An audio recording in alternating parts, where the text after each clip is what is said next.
রুহানির বেসুরো সুর শুনে আরাফ শব্দ করে হেসে উঠল। রুহানি ভ্রু কুঁচকে বলল, স্যার, আপনি হাসছেন? তুমি যার কপালে আছো সে বেচারা জানেই না তার জন্য কি অপেক্ষা করছে। রুহানি ভ্রু কুঁচকে বলল, আপনি আমাকে খুব অপমান করেছেন।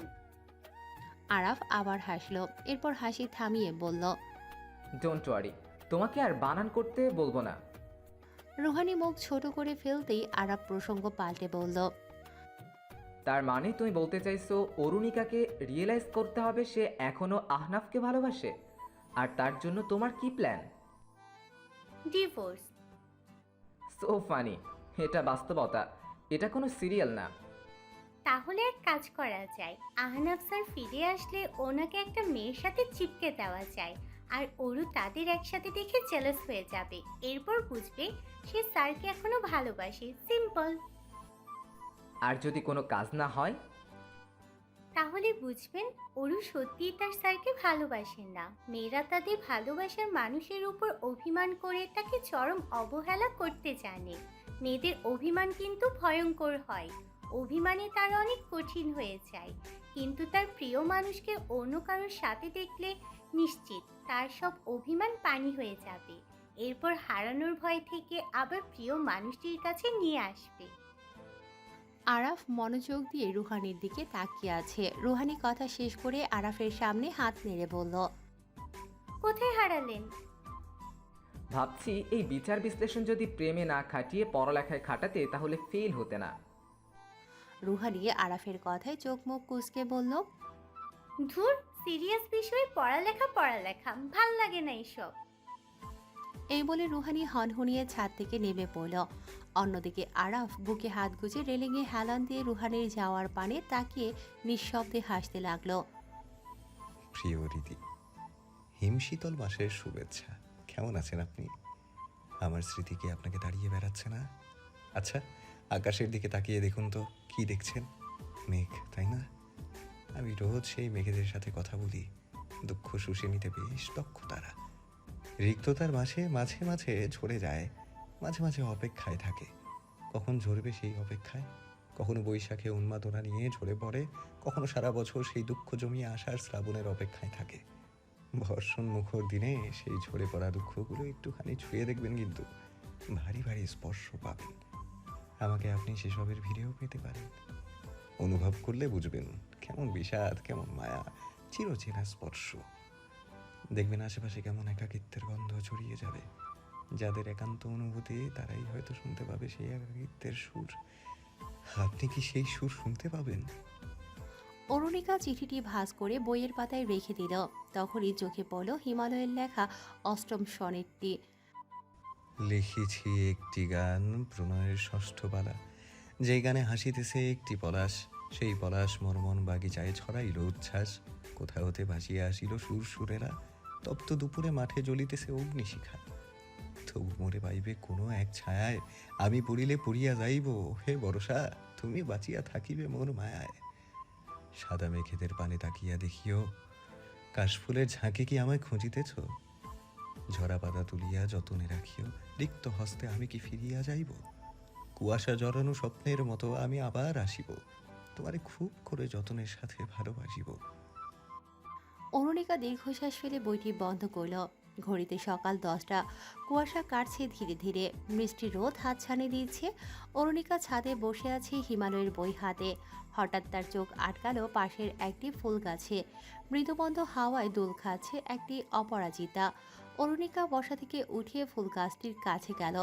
স্পর্শ করল সেই ফুল। মুহূর্তে পুরো শরীর শিউরে উঠল তার। কানের কাছে কেউ ফিসফিসিয়ে বলল, তোকে ভালোবাসবো আমি, খুব ভালোবাসবো। অরুণিকা পিছন ফিরে তাকালো। না, কেউ নেই। স্থির দৃষ্টিতে তাকিয়ে রইল সে একপাশে। চোখঝোড়া ঝাপসা হয়ে এলো তার। মনের অজান্তেই চোখ বেয়ে অশ্রু গড়িয়ে পড়ল। অরুণিকা আবার সেই অপরাজিতার দিকে তাকালো। এবার চোখ মুছে আঙুলের সাথে মিশে যাওয়া অশ্রু করার দিকে তাকালো। মনে মনে বলল, কেন কাঁদছি আমি? কেন কাঁদবো? আমার তো এখন হাসার সময়। আমার জীবনকে নতুনভাবে সাজাতে হবে। এভাবে সময় নষ্ট কেন করছি আমি? ক্যাম্পাসে ঢুকতেই ইটের সাথে পা বেঁধে পড়ে যেতে নেবে তখনই অরুণিকার হাত আঁকড়ে ধরল ইমান। অরুণিকা সোজা হয়ে দাঁড়িয়ে ইমানের হাত ছাড়িয়ে নিয়ে সামনে হাঁটতে লাগলো। ইমান অরুণিকার পিছু পিছু এসে বলল। অরুণিকা থেমে গেল, ইমানের দিকে কঠিন দৃষ্টি নিক্ষেপ করল আর বলল। আপনার একটা মিথ্যের জন্য আমাকে কত সাফার করতে হয়েছে জানেন? সরি, কিন্তু আমার একটা প্রশ্ন। অরুণিকা ঝাঁঝালো কণ্ঠে বলল। কি? আহনাফ স্যার তোমার হাজবেন্ড, অথচ তোমরা আলাদা থাকছো কেন? এটা আমাদের ব্যক্তিগত ব্যাপার। আমি তোমার বন্ধু। আমি আপনাকে অতটাও ভালো বন্ধু মনে করি না। এভাবে বলছো কেন? সেদিন যা হয়েছে তারপর থেকেই তুমি মারাত্মক ইগনোর করছো আমাকে। আহনাফ চায় না আমি আপনার সাথে কথা বলি। তুমি তো ওনাকে ভালোবাসো না। অরুণিকা ভ্রু কুঁচকে তাকালো ইমানের দিকে। ইমান বলল। তোমাদের মধ্যে নিশ্চিত কোনো ঝামেলা আছে, নয়তো আহনাফ স্যার জয়িতা আপুর সাথে সম্পর্কে কেন থাকবেন? বউ থাকার পরেও জয়িতা আপুর সাথে কেন এঙ্গেজ? অরুণিকা চোখ ছোট করে বলল। আমি কি করে বলবো? আজব, তোমার হাজবেন্ড একটা মেয়ের সাথে এঙ্গেজ, এটা শুনেও তুমি কোনো রিয়াকশন দেখাচ্ছ না। তোমরা একই ভার্সিটিতে, অথচ কেউ তোমাদের সম্পর্কে কেউ কিছু জানে না। আমি জানি তুমি আর স্যার হয়তো এই সম্পর্কে থেকেও নেই। তুমি সেদিনও আহনাফ স্যারকে বাধ্য হয়ে আসতে বলেছিলে, তাই না? অরুণিকা চুপ করে রইল। ইমান বলল। সত্যটা বলো। অরুণিকা ক্ষীণ কণ্ঠে বলল। এটা আমার পার্সোনাল ম্যাটার। কিন্তু আমার জানতে হবে। অরুণিকা চেঁচিয়ে বলল। কেন? কারণ আমি তোমাকে ভালোবাসি। অরুণিকার চোখ মুখ শক্ত হয়ে গেল। সে শক্ত কণ্ঠে বলল। আমি আপনাকে ভালোবাসি না, ভালোবাসতে চাইও না। তোমার সাথে আহনাফ স্যারের সম্পর্ক ভালো না, আমি অনেকবার খেয়াল করেছি। উনি তোমাকে কষ্ট দিয়েছেন। এতদিন ভাবতাম উনি তোমার কাজিন, তোমাদের পারিবারিক দ্বন্দ্ব আছে, তাই উনি তোমার সাথে এমন বিহেভ করছেন। কিন্তু ওয়াইফের সাথে এমন ব্যবহারের মানে কি? অরুণিকা জিজ্ঞাসু দৃষ্টিতে তাকালো। ইমান পুনরায় বলল। উনি তোমাকে ভালোবাসে না। দেখো, ভালোবাসার মানুষের আঘাত করা যায় না। দেখুন, আমি আপনার কাছে ভালোবাসার ডেফিনেশন খুঁজিনি, তাই আপনি আমাকে এসব নিয়ে কিছু বলবেন না। এই বলে অরুণিকা সামনে পা বাড়ালো। ইমান মলিন মুখে দাঁড়িয়ে রইল সেখানেই। হঠাৎ ইমানের পাশে এসে দাঁড়ালো রুতবা। ভ্রু কুঁচকে জিজ্ঞেস করল। আপনি আরুকে ভালোবাসেন? ইমান চমকে তাকালো রুতবার দিকে। রুতবা হালকা হেসে বলল। ও আপনাকে না করছে কেন? ইমান ভ্রু কুঁচকে বলল। তুমি তো ওর বেস্ট ফ্রেন্ড, নিজে গিয়েই জিজ্ঞেস করো। ও তো অন্য একজনকে ভালোবাসে, তাই না? ইমান মুখ ঘুরিয়ে নিতেই রুতবা বলল। তবে আমি চাইলে আপনাদের মধ্যে সব ঠিক করে দিতে পারি। ইমান এবার রুতবার দিকে তাকিয়ে বলল। কিভাবে? ওটা আপনি আমার উপর ছেড়ে দিন। তুমি জানো নিকার অতীত? হ্যাঁ, সব জানি। আহনাফ স্যারের সাথে ওর সম্পর্কটা কেমন? রুতবা ভ্রু কুঁচকে বলল। আহনাফ স্যার তো ওর কাজিন, ওনার সাথে আরুর কোনো সম্পর্ক নেই। ওরা তো ঘোর শত্রু, একজন আরেকজনকে সহ্যই করতে পারে না। কিন্তু আরু হয়তো তুর্য স্যারকে পছন্দ করে।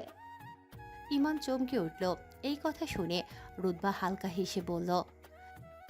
রিল্যাক্স, তুর্য স্যার ওর প্রতি অত আগ্রহী না। হয়তো ও তুর্য স্যারকে একতরফা পছন্দ করে। আরু জানে আমার ভালো লাগে তুর্য স্যারকে, তবু জোর করে আমাদের আলাদা করতে চাইছে। আমাকে বলে তুর্য স্যার নাকি প্লে বয়, কিন্তু নিজে ঠিকই ঘেঁষাঘেঁষি করে। আমি তোমার কথা বিশ্বাস করতে পারছি না। ওকে, সমস্যা নেই, আপনার বিশ্বাস করতে হবে না, তবে আপনাকে আমি সাহায্য করব। থ্যাঙ্কস।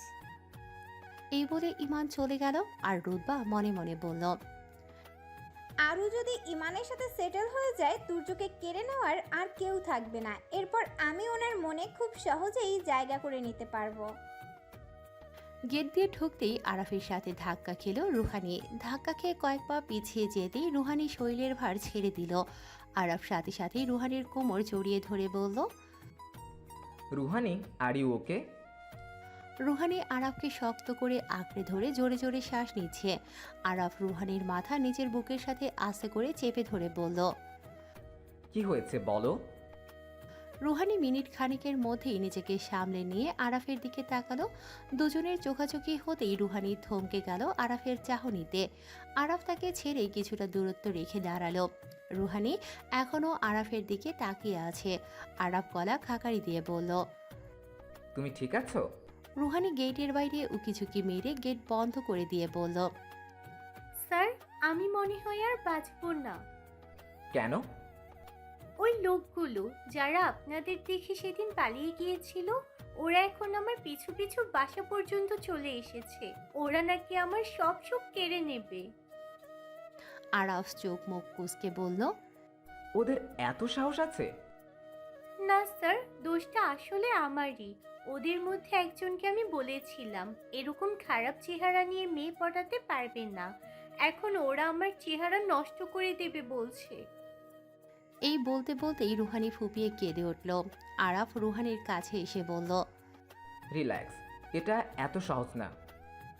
না স্যার, অনেক সহজ। আমি মুভিতে দেখেছি আমার মুখে কিছু মেরে টেরে দিলে আমাকে তো আর কেউই বিয়ে করবে না।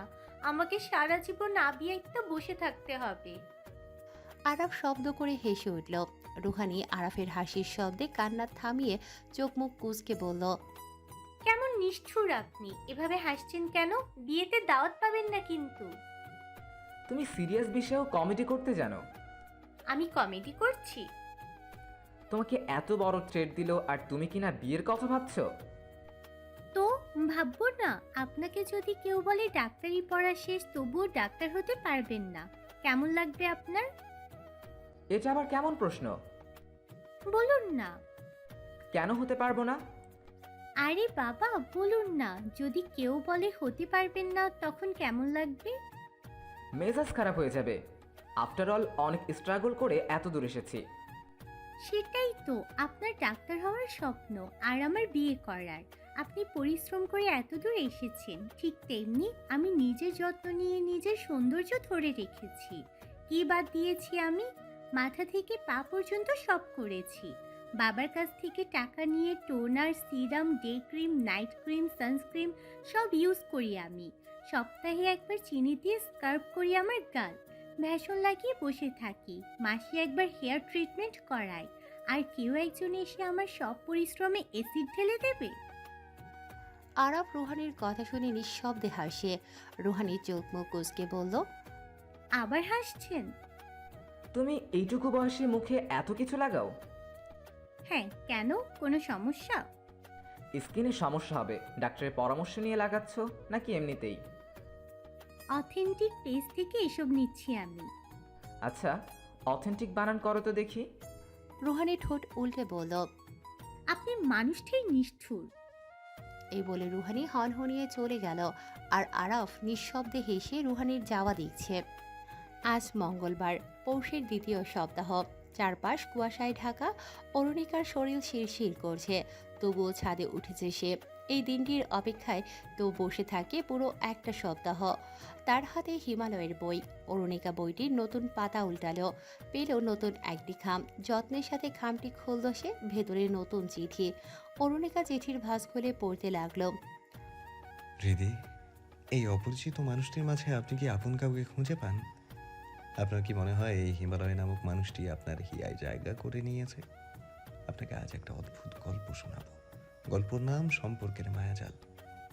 গল্পের মেয়েটির নাম সমাপ্তি। সে প্রথম নামক এক ছেলেকে ভালোবাসত, তবে প্রথমও তাকে কম ভালোবাসতো না।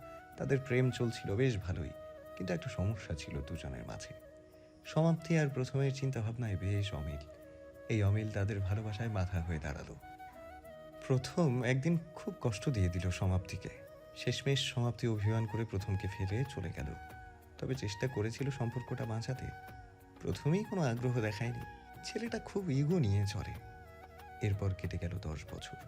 ও, আপনাকে তো জানানোই হয়নি, ওরা একই কলেজে পড়াশোনা করত। একদিন কলেজের রিইউনিয়নে তাদের দেখা হলো আবার। প্রথম আর সমাপ্তি মুখোমুখি দাঁড়িয়ে।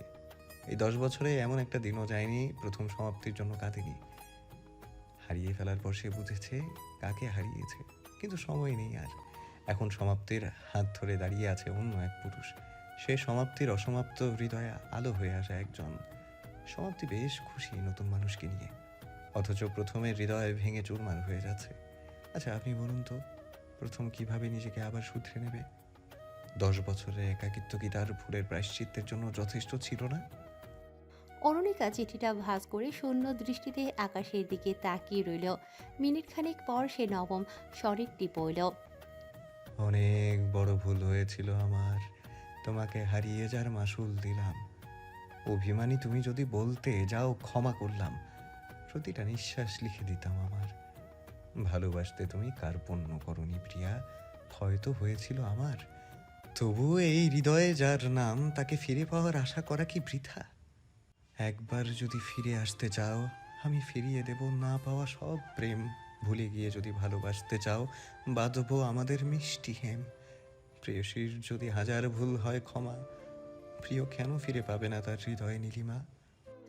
এক হাতে একটি চিরকুট, অন্য হাতে একটি ফাইল নিয়ে একটি অফিসের সামনে দাঁড়িয়ে আছে উপমা। চিরকুটে লেখা অফিসটির ঠিকানা, আর ফাইলে তার সিভি। 2 ঘন্টা ধরে এই অফিসের সামনে দাঁড়িয়ে আছে সে। আজ তার ইন্টারভিউ, অথচ তাকে আসতে বলেও কেউ পাত্তা দিচ্ছে না। ম্যানেজার তাকে অপেক্ষা করতে বলে কোথায় যে হারিয়ে গেল। উপমার এই মুহূর্তে মাথা ভনভন করছে। সকাল থেকে কিছু খায়নি সে। সেই 7টায় বেরিয়েছিল বাসা থেকে। আজ অফিস থেকে ছুটি নিয়েছে সে। অল্প বেতনে চাকরি করে উপমা। সেই টাকায় তার সংসার চলছে না, তাই সে আরেকটু ভালো চাকরি খুঁজছিল। আর আজ ভাগ্যক্রমে একটা ছোট্ট প্রতিষ্ঠান থেকে তার ডাক পড়েছে। প্রতিষ্ঠানের যাত্রা বেশি দিনের নয়, মাত্র 6 মাস হয়েছে। তাদের কাজ নিজেদের ডিজাইনে শাড়ি তৈরি করে তা বাজারে বিক্রি করা। এই প্রতিষ্ঠানের মালিকের পরিচয় জানে না উপমা। ম্যানেজার প্রবীণ মিত্র মালিকের অবর্তমানে অফিসটি দেখাশোনা করেন। দোতলা একটি ভবনে সেই ছোট্ট প্রতিষ্ঠানটি খোলা হয়েছে। শাড়ি তৈরির জন্য মাত্র 2 জন কারিগর আছে।